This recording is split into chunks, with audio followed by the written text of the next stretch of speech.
নমস্কাৰ মই বন্দিতা আপুনি চাই আছে DY 365 ডিজিটেল 2024 বিধানসভা নিৰ্বাচনক লৈ নামনিতে কংগ্ৰেছৰ আমি ৰণদংকা দেখিবলৈ পাইছো কংগ্ৰেছ সাংসদ ৰকিবুল হুছেইনৰ উপস্থিতিত এয়া বিশাল পদযাত্ৰা প্ৰদেশ কংগ্ৰেছৰ সংখ্যালঘু বিভাগৰ অধ্যক্ষৰ নেতৃত্বত আমি দেখিবলৈ পাইছো সংবিধান বচাও গণতন্ত্ৰ বচাও কাৰ্যসূচী তেওঁলোকে হাতত তুলি লৈছে এই মুহূৰ্তত আমি সবিশেষ জনাবলৈ চেষ্টা কৰিম 2024 বিধানসভা নিৰ্বাচনক লৈ নামনিত কংগ্ৰেছৰ ৰণদংকা আৰু কংগ্ৰেছ সাংসদ ৰকিবুল হুছেইনৰ উপস্থিতিত বিশাল পদযাত্ৰা প্ৰদেশ কংগ্ৰেছৰ সংখ্যালঘু বিভাগৰ অধ্যক্ষৰ নেতৃত্বত সংবিধান বচাও গণতন্ত্ৰ বচাও কাৰ্যসূচী চেঙা সমষ্টিৰ পালহাজিত সলমান খানৰ নেতৃত্বত বিশাল পদযাত্ৰা আৰু এই যাত্ৰাত অংশগ্ৰহণ কৰিছে ধুবুৰীৰ কংগ্ৰেছ সাংসদ ৰকিবুল হুছেইনে মুখ্যমন্ত্ৰী হিমন্ত বিশ্ব শৰ্মাই এতিয়া গাদীচ্যুত হোৱাৰ ভয়ত বদৰুদ্দিন আজমলক মাতিছে উজনি অসমত এতিয়া লাহে লাহে মুখ্যমন্ত্ৰীৰ ঠাই নোহোৱা হৈছে বুলি মুখ্যমন্ত্ৰী গৰাকীৰ বিৰুদ্ধে গৰজি উঠিছে হিমন্ত বিশ্ব শৰ্মা মুখ্যমন্ত্ৰী হোৱাৰ পিছত হ্ৰাস পাইছে আহোম সম্প্ৰদায়ৰ সমষ্টি এনে অভিযোগ অসমৰ মুখ্যমন্ত্ৰী গৰাকীৰ বিৰুদ্ধে নিৰ্বাচন আয়োগৰ সৈতে জড়িত বিষয়াকো কঠোৰ সকিয়নি সাংসদ গৰাকীৰ সকলো জাতিক ভাগ ভাগ কৰি নিৰ্বাচনী বৈতৰণি পাৰ হোৱাৰ ষড়যন্ত্ৰ কৰিছে এনে অভিযোগ এবাৰ আমি শুনিবলৈ পাইছো বিজেপিৰ বিৰুদ্ধে অসমৰ সকলো লোক একত্ৰিত হৈছে বিৰোধী একত্ৰিত হৈছে বুলি উল্লেখ কৰিছে ভোট চুৰি কৰিব নোৱাৰিলে হিমন্ত বিশ্ব শৰ্মা মুখ্যমন্ত্ৰী হ'ব নোৱাৰে মুখ্যমন্ত্ৰীয়ে ভোট চুৰি কৰিবলৈ নাপায় এতিয়া এছআৰ কৰিবলৈ লৈছে অসমত খচৰা তালিকাত থকা নাম কটাৰ প্ৰক্ৰিয়া চলি আছে উচ্ছেদ কৰা লোকসকলৰ নাম ভোটাৰ তালিকাত থাকিব লাগিব 2024 হৈছে অগ্নি পৰীক্ষা আৰু এই সময়খিনিত আমি একত্ৰিত হোৱাৰ প্ৰয়োজন এনে ধৰণৰ আহ্বান এবাৰ শুনিবলৈ পোৱা গৈছে সাংসদ ৰকিবুল হুছেইনৰ তৰফৰ পৰা প্ৰদেশ কংগ্ৰেছৰ সংখ্যালঘু বিভাগৰ অধ্যক্ষৰ নেতৃত্বত এয়া দেখিবলৈ পোৱা যায় সংবিধান বচাও গণতন্ত্ৰ বচাও কাৰ্যসূচী আৰু পদযাত্ৰাত অংশগ্ৰহণ কৰিছে ধুবুৰীৰ কংগ্ৰেছ সাংসদ ৰকিবুল হুছেইনে আমি দৃশ্যাংশ দেখুৱাম উজনি অসমত এতিয়া লাহে লাহে মুখ্যমন্ত্ৰীৰ ভৰি থোৱা ঠাই আচলতে নোহোৱা হৈ পৰিছে এনে ধৰণৰ কথা উল্লেখ কৰা হৈছে হিমন্ত বিশ্ব শৰ্মা মুখ্যমন্ত্ৰী হোৱাৰ পিছত হ্ৰাস পাইছে আহোম সম্প্ৰদায়ৰ সমষ্টি এই অভিযোগ অসমৰ মুখ্যমন্ত্ৰীগৰাকীৰ বিৰুদ্ধে নিৰ্বাচন আয়োগৰ সৈতে জড়িত বিষয়াকো কঠোৰ সকিয়নি দিলে সাংসদগৰাকীয়ে সকলো জাতিক ভাগ ভাগ কৰি নিৰ্বাচনী বৈতৰণি পাৰ হোৱাৰ ষড়যন্ত্ৰ ৰচিছে বিজেপিৰ বিৰুদ্ধে অসমৰ সকলো লোক এতিয়া একত্ৰিত হৈছে আমি বিৰোধী একত্ৰিত হৈছো এনে ধৰণৰ আহ্বান শুনিবলৈ পোৱা গৈছে আৰু ভোট চুৰি কৰিব নোৱাৰিলে মুখ্যমন্ত্ৰীগৰাকী কেতিয়াও জয়ী হ'ব নোৱাৰে এই কথা দাবী কৰিছে মুখ্যমন্ত্ৰীয়ে ভোট চুৰি কৰিবলৈ নাপায় এতিয়া এছআৰ কৰিছে এছআৰ কৰিবলৈ লৈছে অসমত খচৰা তালিকাত নাম কটাৰ প্ৰক্ৰিয়া চলি আছে উচ্ছেদ কৰা লোকসকলৰ নাম ভোটাৰ তালিকাত থাকিব লাগিব 2024 আচলতে হৈছে অগ্নি পৰীক্ষা আৰু এই সময়খিনিত আমি একত্ৰিত হোৱাৰ প্ৰয়োজন এনে ধৰণৰ আহ্বান বা সকিয়নি আমি শুনিবলৈ পাইছো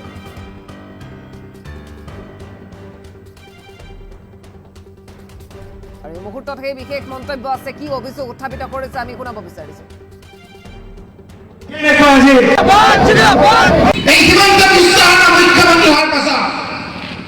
নতুনকৈ সমষ্টিবিলাক সজাইছিল ডিলিমিটেশ্যন কৰিলে এই ডিলিমিটেশ্যন কৰাৰ পাছত উজনি অসমৰ আহোম সম্প্ৰদায়ৰ লোকসকলৰ য'ত আগতে মুখ্যমন্ত্ৰী হৈছিল য'ত আগতে স্পীকাৰ আছিল সেই আহোম সম্প্ৰদায়ৰ লোকসকলৰ আগৰ যিমান এমএলএ জিকিব পাৰিছিল আজিকালি সিমান নোৱাৰা কৰি পেলালে হিমন্ত বিশ্ব শৰ্মাই অকল যে আহোম সম্প্ৰদায়ৰ লোকক তেনেকৈ কৰিছে সেইটো নহয় মৰাণ মটক জনগোষ্ঠী চুতীয়া সম্প্ৰদায়ৰ লোক জনগোষ্ঠী কোচ ৰাজবংশী জনগোষ্ঠী টি গাৰ্ডেনৰ লোকসকলক আগতে টি গাৰ্ডেনৰ 17-18জন এমএলএ থাকে তৰুণ গগৈ ডাঙৰীয়া দিনত স্পীকাৰ দিছিলোঁ আমি পৃথিৱী মাজে আজি টি গাৰ্ডেনৰ মানুহ ইমান এমএলএ নাই আজি কেইজনমানৰ মাজত কিবা মত ৰাখিছে কেইদিনমানৰ আগলৈকে কেন্দ্ৰত পৱন সিং ঘাটোৱাৰ কংগ্ৰেছৰ দিনত মন্ত্ৰী আছিল কেন্দ্ৰত বিজেপিৰ দিনতো কেইদিনমানৰ আগত টি গাৰ্ডেনৰ মন্ত্ৰী আছিল আজি হিমন্ত বিশ্ব শৰ্মাই আজি চাহ জনজাতিৰ যিজন মন্ত্ৰী আছিল তেখেতক অতৰাই আজি চাহ জনজাতিৰ মন্ত্ৰী প্ৰতিনিধি অসমত কেন্দ্ৰ চৰকাৰক নাইকিয়া কৰি পেলালে মন্ত্ৰী লোকসকলে আজি নামনিত এটা চিট সদায় জিকে আজি সেই চিটটো জিকিব নোৱাৰা কৰি পেলালে চুতীয়া সম্প্ৰদায়ৰ লোকসকলে এটা চিট জিকিব পাৰিছিল সেইটো নাইকিয়া কৰি পেলালে যেতিয়া আহোম সম্প্ৰদায়ৰ লোকসকলে বুজি পালে মৰাণ মটক লোকসকলে যেতিয়া বুজি পালে চুতীয়া সম্প্ৰদায়ৰ লোকসকলে যেতিয়া বুজি পালে কোচ ৰাজবংশী টি গাৰ্ডেনৰ মানুহখিনিয়ে যেতিয়া বুজি পালে যেতিয়া এই মানুহসকলে উজনিত নামনিত ৰাজপথত নামিলে জোৰ লৈ নামিলে এতিয়া হিমন্ত বিশ্ব শৰ্মা ডাঙৰীয়াই দেখিছে যে 2026 আৰু মই মুখ্যমন্ত্ৰী হ'ব নোৱাৰিম সেইকাৰণে তেওঁ এতিয়া কি কৰিছে ৰাইজ 10 লাখ ব্যৱধানত কৰোৱা বদৰুদ্দিন আজমল ডাঙৰীয়াক আকৌ মাতি আনিছে চিন্তা কৰিব ৰাইজ আমি যোৱাৰ পাছত 10 লাখ ভোটত হাৰি যোৱাৰ পাছত যি বদৰুদ্দিন আজমল ডাঙৰীয়া ইয়াত আহিব খোজা নাছিল বেপাৰ বাণিজ্য লৈ পেলাই ব্যস্ত আছিল সেই লোকজনক মাতি আনি কৈছে যে মই মুখ্যমন্ত্ৰী হ'বলৈ হ'লে তোমাৰ এতিয়া সহায় লাগে হুজুৰ আপোনাৰ সহায় নহ'লে মই আজি সহায় কৰিব নোৱাৰো মই আজি চৰকাৰ কৰিব নোৱাৰো আপুনি আকৌ বিভিন্ন ধৰণেৰে আপুনি আকৌ বিভিন্ন ঠাইত গৈ বিভিন্ন ধৰণৰ কথা কয় সেইকাৰণে ইমান দিন নিমাত নিতাল হৈ থকা সেই দলটোৱে এতিয়া আকৌ আহি পেলাই কুচকাৱাজ আৰম্ভ কৰিছে আজি যেতিয়া উজনি অসমত হিমন্ত বিশ্ব শৰ্মাই ভৰি লোৱা জেগা নাইকিয়া হৈছে এতিয়া পাহাৰত খিলঞ্জীয়া কাৰ্বি আংলঙৰ লোকসকলে যেতিয়া হিমন্ত বিশ্ব শৰ্মাৰ প্ৰতি অবিশ্বাসৰ ভাৱ ফুটাই তুলিছে যেতিয়া বৰাকপল্লী বঙালী হিন্দু মানুহসকলে তেওঁৰ বিৰুদ্ধে উচ্চাৰ হৈছে যে আমাৰ এজন মন্ত্ৰী নাই ব্ৰহ্মপুত্ৰ ভেলীত এতিয়া কেৱল এই অঞ্চললৈ আহি বিভিন্ন ধৰণেৰে এক অশান্তিৰ পৰিৱেশ সৃষ্টি কৰি অবিশ্বাসৰ ভাৱৰ সৃষ্টি কৰি আমাৰ মাজত বিভ্ৰান্তিৰ সৃষ্টি কৰি ভাগ ভাগ কৰি এই বৈতৰণি পাৰ হোৱাৰ এক ষড়যন্ত্ৰ চলিছে জীয়নৰ কথা অসমৰ সকলো একত্ৰিত হৈছে আমি বিৰোধী ঐক্য সকলো একত্ৰিত হৈছো অন্য বাদ দিয়ক বিজেপিৰো বহুত লোক আজি হিমন্ত বিশ্ব শৰ্মাৰ বিৰুদ্ধে আছে ইলেকশ্যন ডিক্লেয়াৰ কৰিব দিয়ক বিস্ফোৰণ হ'ব হিমন্ত বিশ্ব শৰ্মাৰ বিৰুদ্ধে সেইকাৰণে এই কথাবিলাক কোৱাৰ কাৰণেই হিমন্ত বিশ্ব শৰ্মাই দেখিছে এই জনদখন একে গুৰিত ধৰি সমস্যা নাইকিয়া কৰিবলৈ বিচাৰিছে সেইকাৰণে বহুত আমাৰ লগত থকা মানুহকো মোৰ বিৰুদ্ধে লগাই দিছে ৰাইজ কিন্তু এতিয়াও বহুত সমস্যা আছে ৰাইজ সেইকাৰণে মই দৌৰি আহিছোঁ আপোনালোকৰ ওচৰত চিফ ইলেক্ট্ৰেল অফিচাৰ তাত গৈ কৈছিলোঁ যে অসমত SIR হ'ব নোৱাৰে প্ৰচিডিং হৈছে তাত তেনেকৈ কিয় হ'ব নোৱাৰে বোলে SIR কাৰণে যিবিলাক কাগজ লাগে সেই কাগজৰ পুংখানুপুংখভাৱে পৰীক্ষা কৰি আমাৰ ইয়াত NRC হৈছে আমাৰ ইয়াত কেতিয়াও আপোনাৰ SIR হ'ব নোৱাৰে ইলেকশ্যন কমিশ্যন অফ ইণ্ডিয়াই আপোনালোকে চাব যিদিনা বাকী ষ্টেটবিলাকত SIR হ'ব লাগে বুলি কৈছিল অসমৰ ক্ষেত্ৰত কৈছিল আমি শুব নাই দিয়া কথাখিনি কৈছিল যে অসমত SIR হ'ব নোৱাৰে কাৰণ অসমত NRC হৈ গ'ল এই নথিপত্ৰ আমি পৰীক্ষা কৰিলোঁ যেতিয়া অসমত SIR হ'ব নোৱাৰে বুলি ক'লে লগে লগে হিমন্ত বিশ্ব শৰ্মাৰ কঁপনি হ'ল কাৰণ হিমন্ত বিশ্ব শৰ্মাই জানে যে অসমত থকা জাতি ধৰ্ম বৰ্ণ ভাষা নিৰ্বিশেষে কোনো লোকে তেওঁক এইবাৰ ভোট নিদিয়ে তেওঁ এইবাৰ মুখ্যমন্ত্ৰী হ'ব নোৱাৰে একমাত্ৰ উপায় হ'ল বদৰুদ্দিন আজমল ডাঙৰীয়া আৰু একমাত্ৰ উপায় হ'ল ভোট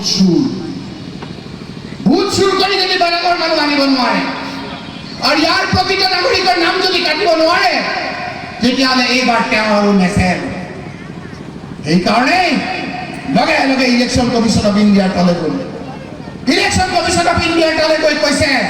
যে আপুনি কি কাৰণে SIR নহয় বুলি ক'লে জানে যে আপুনি যদি SIR নকৰে ভাই আমি কেনেকৈ আকৌ চৰকাৰ কৰিম কিবা এটা ছিষ্টেম ওলাওক এতিয়া নতুনকৈ এটা অসমত ছিষ্টেম আৰম্ভ কৰিলে SIR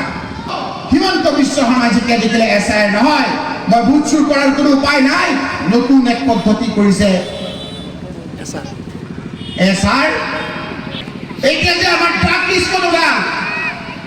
সেই লিষ্টখনে লিষ্ট নহয়, সেই লিষ্টখনত আপোনালোকৰ আমাৰ চবৰে নাম আছে, আছেনে নাই? নতুনকৈ অবজেকশ্যন দিয়া আৰম্ভ কৰিছে। এই বৰক্ষেত্ৰীতে এদিনতে কিমান হাজাৰ মানুহ বৰক্ষেত্ৰীলৈ আপোনাৰ নোটিছ দিছে। আমাৰ মণ্ডল কংগ্ৰেছ, আমাৰ বুথ কংগ্ৰেছ কমিটি, BLA সকল এই সময়খিনিত আপোনালোকে মানুহৰ লগত থাকক। বদৰুদ্দিন আজমল ডাঙৰীয়াৰ নিচিনা এই বিপদৰ সময়ত আপোনালোকে নিৰাপদ দূৰত্বত দৌৰি নাযাওক। এই সময়খিনিত এই লোকসকলক বুজাওক যে আপোনালোকৰ তাত, মই ইয়াৰ অফিচাৰসকলক ক'বলৈ বিচাৰিছোঁ, ইয়াৰ যিসকলে ইলেকশ্যন কমিশ্যনৰ লগত জড়িত অফিচাৰ, সেইসকলক কৈছোঁ যে আপোনালোকে অলপ সাৱধানেৰে কাম কৰক। ইলেকশ্যন কমিশ্যনৰ এটা কনষ্টিটিউচনেল ইণ্ডিপেণ্ডেণ্ট অথৰিটি, তাৰ বিষয়ে আপোনালোক যদি হিমন্ত বিশ্ব শৰ্মাৰ কথা পাতে, তেওঁৰ প্ৰেচাৰত যদি আপোনালোকে কাম কৰে, অদূৰ ভৱিষ্যতে আপোনালোকক দৃষ্টান্তমূলক আইনগত শাস্তি ভুগিব লাগিব। আপোনালোকে চাব, কোনোবা যদি উচ্ছেদ কৰা মানুহ তাতে যদি ত্ৰিপাল এখন লৈ আছে, তেতিয়া তেওঁৰ ভোটটো তাত থাকিব লাগিব। এই সময়খিনিত সংবিধান ৰক্ষা কৰিব লাগিব। আজি AUDF আহি পেলাই কংগ্ৰেছক গালি পাৰে, ৰকিবুল হুছেইনক গালি পাৰে। ৰকিবুল হুছেইন এতিয়া চৰকাৰ আছে নেকি? কংগ্ৰেছৰ এতিয়া চৰকাৰ আছে নেকি? উচ্ছেদ কৰা হিমন্ত বিশ্ব শৰ্মাৰ বিৰুদ্ধে ক'বলৈ সাহস নকৰে ৰাইজ। উচ্ছেদ কৰা বিজেপিৰ বিৰুদ্ধে ক'ব নোখোজে ৰাইজ। সেইকাৰণে এই সময়খিনিত একত্ৰিত হোৱা বহুতো প্ৰয়োজন। AUDFৰ ভাইসকল, ইয়াত যদি কোনোবা AGP আছে, এই ভাইসকল আপোনালোকে আমাৰ মাজলৈ আহক। এইটো এটা অগ্নি পৰীক্ষা, সকলো জাতি জনগোষ্ঠী একত্ৰিত হৈছে। আমাৰ এই অঞ্চলৰ ৰাইজ একত্ৰিত হওক, AUDFক কোনোবা কৰি দিয়ক ৰাইজ। বাকী সমস্যা সমাধান কৰাৰ ক্ষেত্ৰত আমি দায়িত্ব লৈছোঁ ৰাইজ, আপোনালোকৰ লগত থাকি আমি আমাৰ সমস্যা সমাধান। অন্যথা বিভিন্ন ভেগত আপোনালোকৰ ওচৰলৈ আহিব, AUDFৰ ভেগত আহিব, অগপৰ ভেগত আহিব, আৰু বিভিন্ন ভেগত আপোনালোকৰ ওচৰলৈ আহিব ৰাইজ। আপোনালোকে নিজৰ হাতেৰে নিজৰ পৰিয়ালটোক আপোনালোকে বিপদত নেপেলাব।